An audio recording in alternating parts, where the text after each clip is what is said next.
پر افغان خاوره د پاکستان بریدونو ته د کرزي کلک غبرګون راغی. په سلامونه مو هرکلی کوم.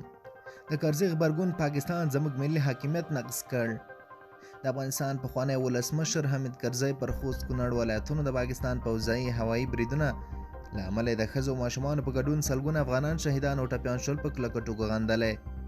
د کرزي د دفتر په یوه اعلامیه کې ویلي حامد کرزي دغه بشري ضد جنایت د افغانستان د ملي حاکمیت نقض نړیوالو اصولو او موازینو خلاف عمل بولي.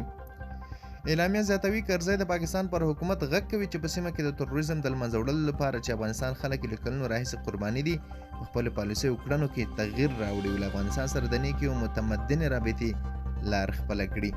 د افغانستان په خوست او کونړ ولایتونو کې د پاکستاني ځواکونو د تېرې شپې د هوایي بریدونو له کبله د ګڼو وزیرستاني کډوالو په ګډون شاوخوا 40 تنو د وژل کېدو خبر ورکړل شو. ویل شوي په دې وژل شویو کسانو کې د څو ماشومانو په ګډون د یوې کورنۍ 26 غړي شامل دي. پاکستاني چارواکو له دې پیښې وروسته په اسلام آباد کې د طالبانو د سفارت سرپرست هم احضار کړ او ادعا یې کړې چې ګواکې د پاکستان پر پوځیانو په جنوبي وزیرستان کې وروستي بریدونه د پاکستان تحریک طالبان له افغانستان څخه ترسره کړي دي. د طالبانو د بهرنیو چارو وزیر امیر خان متقي نن په کابل کې د پاکستان سفیر منصور احمد خان احضار کړ